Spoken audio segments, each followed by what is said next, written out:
What is going on, Next Level Nation? This is your man Johnny F here with Next Level Warrior, the channel where we help you level up your life. Today, we are going over how to make your own gourmet mustard, the next level recipe. I know, this is completely different than what we normally do, but who doesn't like tasty mustard? So make sure to watch until the end, as there are some additional tips and variations depending on how hot you like it. So stay tuned.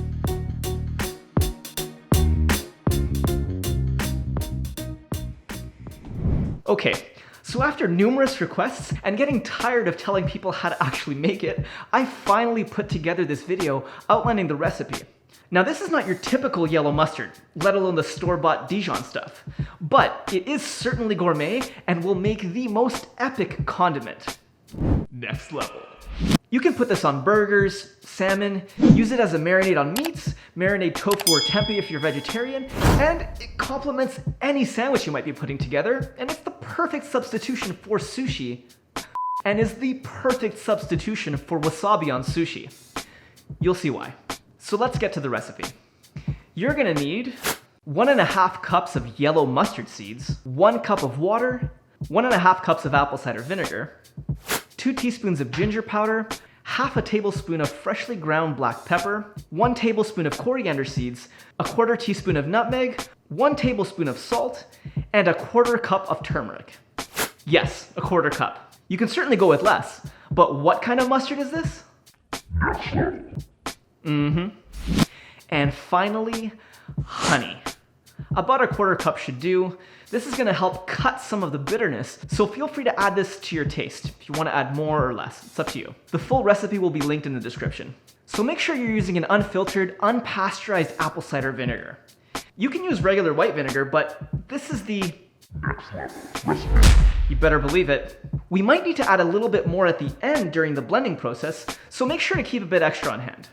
Start with giving your mustard seeds a good solid rinse in cold water, letting the excess water drain. Then get them into your wide-mouthed jar. To make this much easier, I use a mason jar funnel. This is easily one of the best tools in my kitchen. It will definitely save you a lot of headaches by avoiding messes that you would normally make trying to get stuff into jars.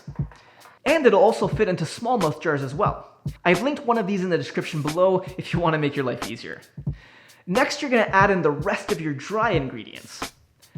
Turmeric, black pepper, coriander seeds, ginger powder, nutmeg, and the salt. Follow this by adding in your water and apple cider vinegar. We are going to save the honey in for later, so make sure not to add it in yet. Now, there's no real need for the specific order which everything was added into the jar. I just like to keep the mess to a minimum and find that adding in the liquid at the end helps to clear out any spice or mustard seed leftovers on the funnel. Oh, and you can of course use a plastic container that's sealable instead of a jar. Make sure to put the lid on and set this aside for some time. How long? Well, 24 hours. Yeah, I know, it's a long time.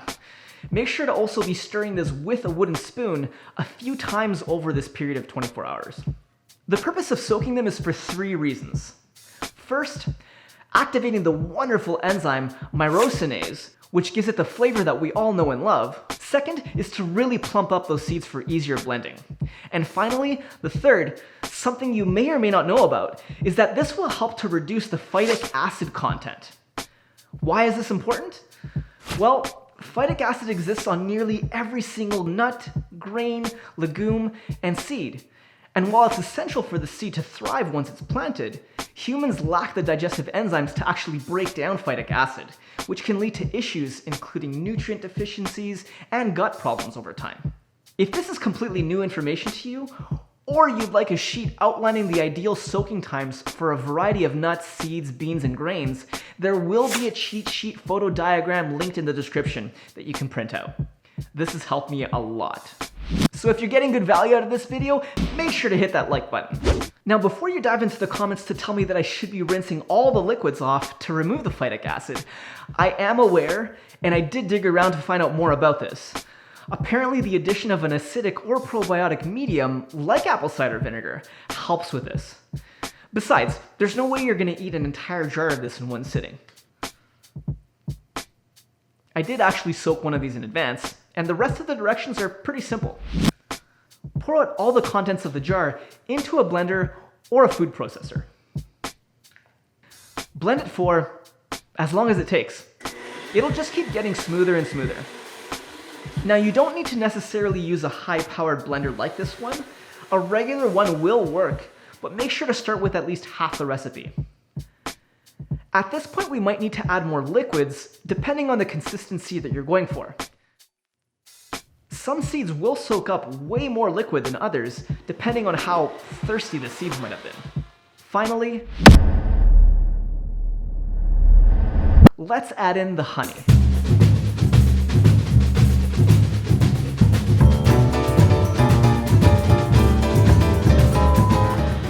Give it a few more blends, and voila! From here, you're going to want to taste it and gauge as to whether you want to add more salt or honey to it. Of course, it's likely going to be very bitter and hot. I'm talking sinus-clearing horseradish type heat. So make sure to have small tastes. Once it's finished, it's not actually finished. So listen closely, as this is key for the best tasting mustard. Pour it out into small jars and leave the lids off in room temperature overnight. This will be totally fine. This is really going to help air out some of that heat. Afterwards, place this in the fridge for at least a few days before using it, as this is going to help mellow out the bitterness and flavors even better. But don't be surprised if it still tastes like wasabi a few days after refrigeration. After all, this is... I do have to say actually that this recipe turned out with almost zero bitterness to it within the same day of actually making it. And to be honest, I did change the recipe a little bit. This 24-hour soak was actually one of the first times I've soaked them for 24 hours, as I'm usually doing just a 2-hour soak and then rinsing off all of the water. But the addition of the vinegar with the water and letting it actually soak for 24 hours really did something. Unless it was specifically the mustard seeds that I used. So try it out, experiment, and let me know how it goes. Any excess jars you have that do stay in the fridge will keep for quite some time in there, at least a couple of months. Now, there are definitely variations and substitutions you can make with this recipe, such as adding in red and black mustard seeds, though these are way spicier. White vinegar instead of apple cider vinegar, brown sugar instead of honey, coconut sugar, whatever sweetener you want. And a variety of other spices depending on the flavors you're going for. You can find all of these items at your local grocery store. And there will be links in the description for them, which if you decide to use, will help to support this channel. Also, feel free to cut the ingredients in half if it's too much to make. I do like to make a lot of this, as it keeps in the fridge for so long, and I'm usually gifting it out to awesome people as well. You know who you are. And now for question of the day. What's your favorite thing to put mustard on? And what variations have you played with when making your own mustard?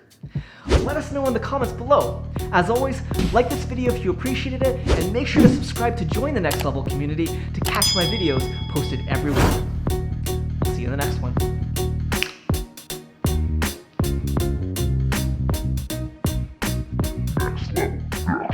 Next level. And voila! I always wanted to say that. One more times. Next level mustard. If you do choose to decide